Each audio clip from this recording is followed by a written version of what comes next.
With without Ben tonight, and who knows about going forward, is it more challenging, do you think, for you offensively or defensively when he's not? To wait one or the other would be a mistake because I see him, and I really do mean this. I see him equal in that they both aren't great.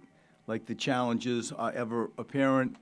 I do think, from a positive standpoint, there is an opportunity for us to, look at a group that doesn't have Ben and how is it going to perform. Ben's not playing 48 minutes every game.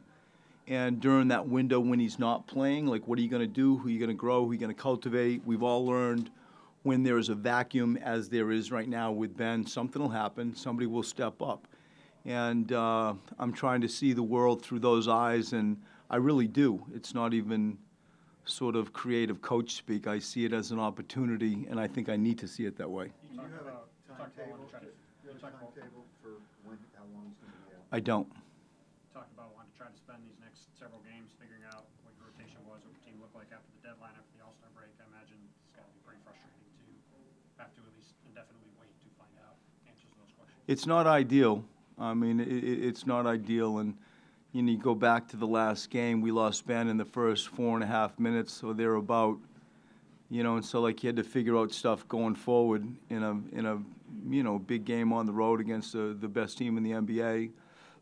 You lose Joel a minute into the sort of third period, and the fight's a little bit different. And so both of those situations, to your point, are, well, that's why you have a team, and now coach it.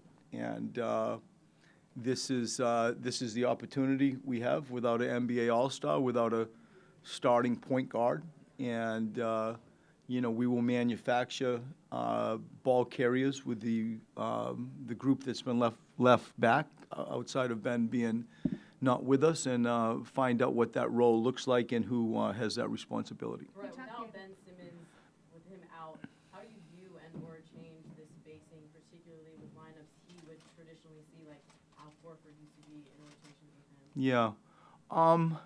We're going to have choices of first, let's go to the question, and I'll get to your spacing, of like who are the ball carriers. The candidates, from some sort could be, Raul Nato or Ferk or Alec Burke, Jay Rich, Shake, so you have capable people that aren't traditional point guards but have the ability to, get the ball up the floor. Then at that point, you're probably going to have to be in something that has motion and continuity instead of just like giving, Chris Paul the ball and say go to work out of a pick and roll as an example. The spacing stuff, I feel that Ben was really improving. You all might not see it like I do, but when you don't have sort of the ball in a pick and roll, or when you're not the one posted, where are you? And at times he mixed up going low when Joel had it and working that traditional dunker spot. Other times he was capable of playing on that second side, spaced in a high quadrant, and kind of shot out of a cannon and just chewed up the space that was given. And it wasn't like traditional, I'm going to shoot threes, but he used the space. And it started with that, where do you space? And so now, like tonight, Atlanta's going to double team Joel every time he touches the ball. And so, you're going to space the gym expecting that. And the people that I've mentioned as primary ball carriers, they will have the skill set to shoot threes.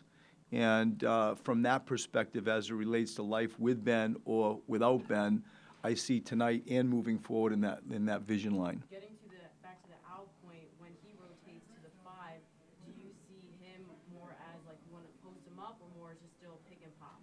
I think both. Like he's capable, and there's still pairings with him and Joel that will equal my last response. He can be posted. We all sort of you can do your metrics and your homework, and you can it's not even a guess. Like, what block do you like him on? We feel like comfortable. We know what's his favorite block, but I feel like when him and Joel are in the game, like there is a matchup that might be favorable for Al as a 4-man. To use. Posting him up on Lopez, the last game, maybe that's not smart. Maybe that's more pick and pop night. And so that's the versatility that Al has. And as I've said, and I'll say it again, I have to find ways to help him help us. You know, and really, like, we all sort of center on, like, the shot making. Like, I'm looking at just bringing Al back from that defensive toughness, that defensive rebounding thing that we've seen as well. And for us to dismiss, like, it just went away would be a mistake. Like, he's Al Horford.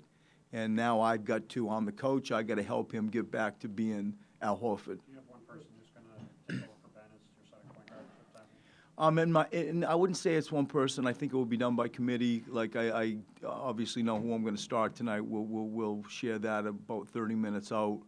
But to anoint, like, you're the guy, it may evolve to that, Tim. But to do that, like, right now, I don't think anybody, like, stands out enough to be able to hand that badge over. You talked the other day the importance just about not overdosing the new guys with stuff with Alec and Glenn.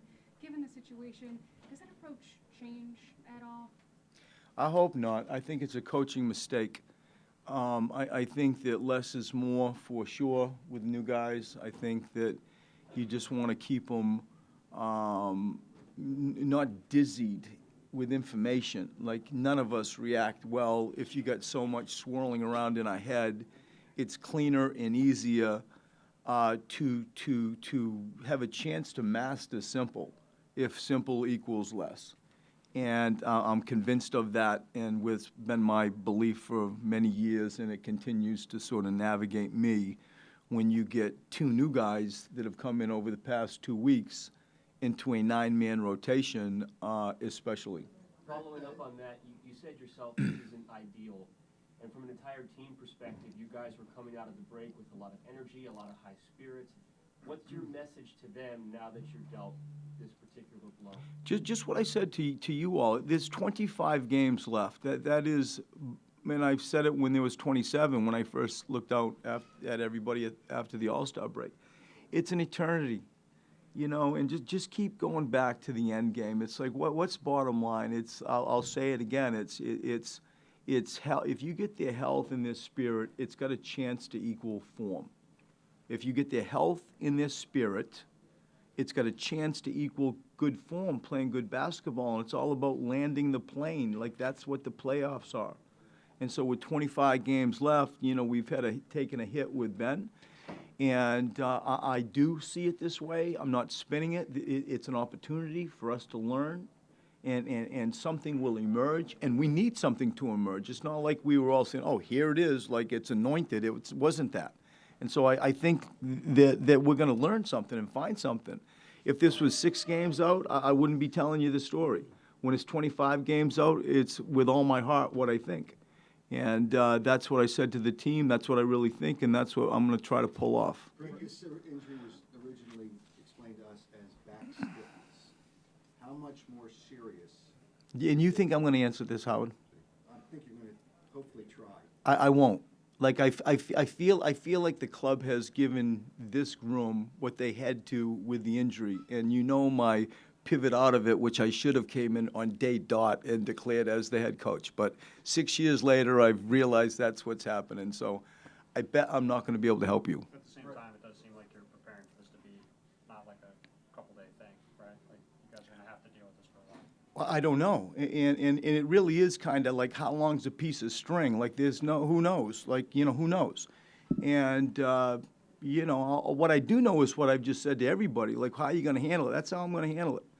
And whatever the, you know, time equals on days, games, period of time, then you know, we can talk more honestly, like, as this thing shakes out. But as it sits right now, that's how I see the world. Brett, Last one, guys. there's a school of thought that says the Sixers were playing with fire, put together a roster without an obvious backup to Ben. What would be the argument against that? The fact that you have multiple people that can, you know, bring the ball up the floor to look over and say, you know, let's pick names. Like, there's Howell, there's Trey Burke, there's T.J. McConnell. Like, you know, to have, oh, there they are. I think that it's easy to go that route. I don't know if it's entirely fair. I feel like if we had a bunch of people that really, even with, you know, people trying to spin it, like, oh, they can do that. We all would know that that's disingenuous. None of us would look at me and think, oh, Jay Rich can't dribble the ball up the floor and get us into something. Is he a traditional point guard? No, we get that. But I think he can. You know, can Alec Burke get us into? I think he can.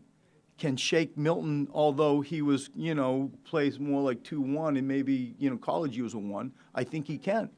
And so it's not, we would be wrong to like paint this story of a poorly constructed plan because now all of a sudden Ben's out, what are you doing? I don't see it that way.